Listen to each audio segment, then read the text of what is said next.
यह कहानी एक छोटे से शहर मधवपुर की है।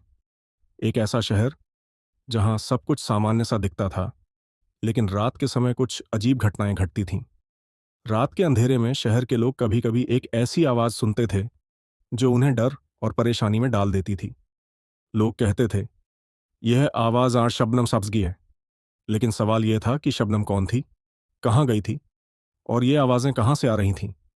यह सब एक रहस्य बन चुका था। आज भी कोई नहीं जानता था कि यह रहस्य क्या था। कहानी का हीरो विक्रांत है, एक युवा और प्रतिभाशाली पत्रकार। विक्रांत को हमेशा से ही अनसुलझे रहस्यों को सुलझाने का शौक था। एक दिन उसने ठान लिया कि वह मधुपुर जाकर इस रहस्य को सुलझाएगा। शहर के लोग उसे चेतावनी देते हुए कहते, यह शहर पुरानी कहानियों और रहस्यों से भरा हुआ है। अगर तुमने इन आवाजों को सुना तो तुम्हारा दिमाग हिल जाएगा। लेकिन विक्रांत का मन था कि वह खुद इस रहस्य का पता लगाए। जब विक्रांत मधवपुर पहुंचता है तो उसे वहां के लोग पुरानी कहानियां नहीं सुनाते हैं।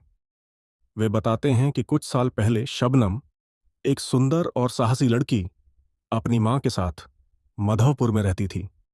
शबनम के बारे में लोग बस यही कहते थे, वह लड़की अपने सपनों को पूरा करने के लिए कुछ भी कर सकती थी। एक दिन शबनम अपनी मां के साथ एक पुराने जंगल की राह पर निकल गई थी, लेकिन वे दोनों कभी वापस नहीं लौटे। लोगों के अनुसार उनकी मौत के बाद उनकी आत्माएं हर रात शहर में घूमती थीं और यह आत्माएं अपने अधूरे काम के लिए वापस आई थीं। विक्रांत ने अपनी जांच शुरू की। शहर के लोग उसे पुरानी जानकारी देने लगे। एक दिन वह शबनम और उसकी मां के पुराने घर तक पहुंचता है। वह घर एक पुरानी हवेली जैसा दिखता था। जैसे ही वह हवेली में प्रवेश करता है, एक अजीब ठंडी हवा उसे घेर लेती है। अंदर सब कुछ पुराना और उदास था। दीवारों से आवाजें आ रही थीं और कुछ अजीब सी गंध महसूस हो रही थी। जब विक्रांत और भीतर जाता है तो उसे पुरानी तस्वीरें और एक पुरानी खुशबू महसूस होती है। तभी एक आत्मा उसके सामने आती है। वह आत्मा खुद को शबनम बताती है। शबनम की आत्मा उससे कहती है, मुझे अपनी मां के साथ एक ऐसे सच का सामना करना पड़ा था जिसे मैं समझ नहीं पाई थी, इसलिए मैं यहां फंसी हुई हूं। तुम्हें मेरी मदद करनी होगी।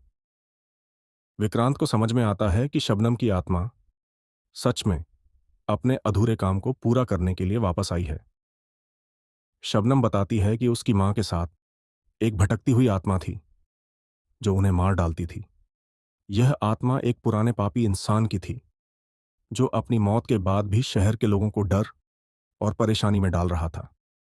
विक्रांत अपनी जांच को आगे बढ़ाता है। एक दिन उसे शहर के सबसे पुराने मंदिर में एक पुरानी किताब मिलती है। उस किताब में लिखा होता है कि एक भटकती हुई आत्मा को अपने शिकार को मारने के लिए एक खोज करनी होती है। जब वह आत्मा अपनी खोज पूरी कर लेती है तो उसे अपनी मृत्यु के बाद शांति मिलती है। विक्रांत शबनम की आत्मा को यह सब समझाता है। शबनम की आत्मा को यह समझ आता है कि अपनी मां की मौत के बाद उसने अपना अधूरा काम पूरा नहीं किया था। अब अपनी आत्मा की शांति के लिए उसे अपने दर्द का सामना करना होगा। विक्रांत शबनम की आत्मा को समझाता है कि अपने शिकार का सामना करके वह आत्मा शांति पा सकती है। जैसे ही शबनम की आत्मा अपने दर्द का सामना करती है, उसे शांति मिलती है और वह अपनी असली जगह पर चली जाती है और मधवपुर में वो आवाजें जो लोग सुनते थे बंद हो जाती हैं। विक्रांत शहर वालों को यह बात बताता है कि किस तरह शबनम ने अपने अधूरे काम को समझकर शांति पाई।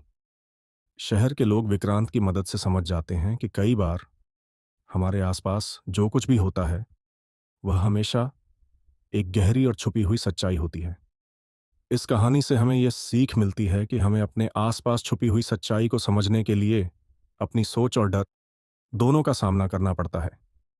ऐसी ही रोचक कहानियों के लिए सब्सक्राइब जरूर कर लें दोस्तों। मिलते हैं अगली वीडियो में एक नई कहानी के साथ।